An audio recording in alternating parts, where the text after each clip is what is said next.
Hello everyone. तो हमारे आज जीएस की फर्स्ट क्लास है और हम स्टार्ट करते हैं जो सिविल सर्विस रिफॉर्म्स हुए थे इंडिपेंडेंस से पहले जो ब्रिटिशर्स ने किया था, उसे हम लोग यहाँ आज पहले पढ़ते हैं। सबसे पहले ये उसकी समरी है जो आपको मैं लास्ट में पढ़ा दूंगा याद कराने के लिए, इतना ही इंपॉर्टेंट एग्जाम के लिए, लेकिन डिटेल के लिए आपको शुरुआत से पढ़ाता हूँ। सबसे पहले क्या है इसका इनिशियल फेज। इनिशियल फेज में क्या होता था, कंपनी की ये सर्विस थी जो कि जो कोर्ट ऑफ डायरेक्टर्स थे वही इसको इनिशियली अपॉइंट करते थे।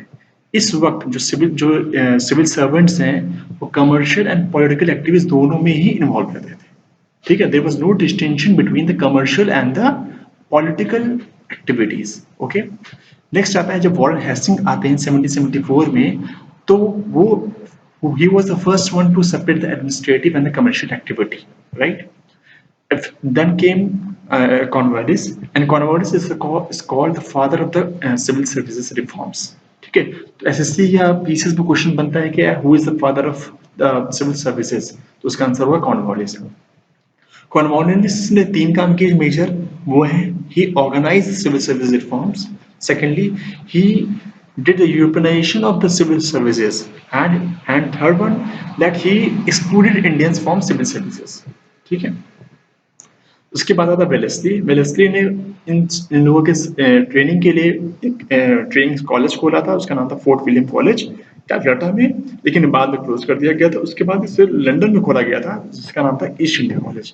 तो ये इंपॉर्टेंट है कि फोर्ट विलियम कॉलेज किसने स्टार्ट किया, उसका आंसर है वेलेस्ली। उसके बाद आता है चार्टर एक्ट ऑफ 1823। ये इस एक्ट के तहत पहली बार ऐसा हुआ था कि हम लोग जो नॉमिनेशंस हुए हैं उनको उनके बीच में एक कंपटीशन का आइडिया डेवलप किया गया था। हम लोग नॉमिनेशन को उनके बीच में मतलब कंपटीशन का वो लेकर आएंगे। ठीक है, उसके बाद है अभी यहाँ पर सिर्फ आइडिया था, तो दो क्वेश्चन बनते हैं, एक 33 पर एक 1853 पर। 53 में पहली बार क्या था, कंपटीशन बेस्ड एग्जाम हुआ था जो लॉर्ड मैकेलो ने स्टार्ट किया था, उसने रिकमेंड किया था। उसके बाद आता है 18 इंडियन सिविल सर्विसेज फॉर्म्स 1861 जो कि इंडिया के लिए बहुत इंपॉर्टेंट है। It was the first act through which there was representation of Indians into the civil services. लेकिन अभी भी जो ब्रिटिश थे वो इंडिया को रिप्रेजेंट ऑफिशियली कर दिया था, लेकिन अभी भी उनको प्रमोट नहीं कर रहे थे। वो ऐसी पॉलिसीज लेकर आ रहे थे, ऐसा कुछ अरेंजमेंट्स कर रखे थे जिसमें कि इंडियंस अलाउड ना हो, जैसे कि सिलेबस था यूरोपियन हिस्ट्री का, सेंट्रल इंग्लैंड था, तो ये सब इश्यूज थे।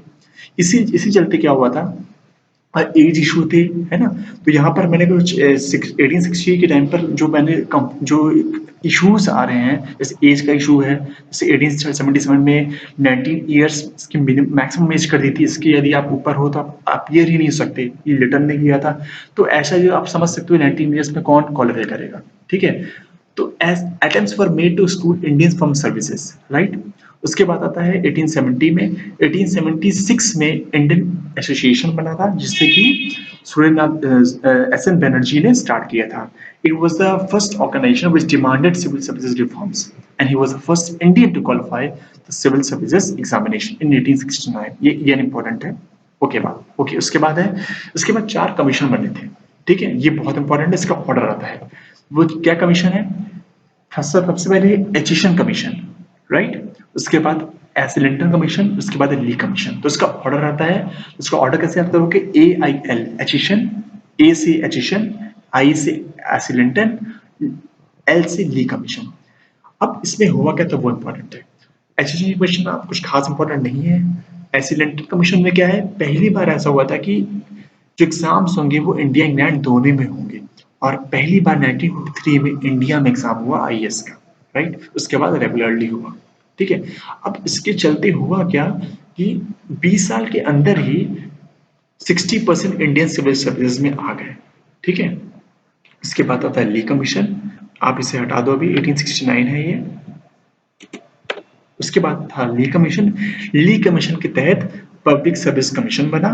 फिर उसके बाद जो लास्ट है वो 1935 एक्ट है, इसके तहत federal PSC public service commission बना। तो ये पूरा था, पूरा सिविल सर्विसेज रिफॉर्म्स मैंने आपको इसमें पूरा कंप्लीट करा दिया है। ओके, इसकी पीडीएफ मैं आपको दे दूंगा और इसकी समरी है, आप इसको एक बार देख लीजिएगा। एग्जाम्स के पहले आपको ये पढ़ के जाना है, एक बार इसको मैं पढ़ा देता हूँ। वो क्या है, ओके फाइन, आप इसको थोड़ा देख लेना जो भी है। Thank you.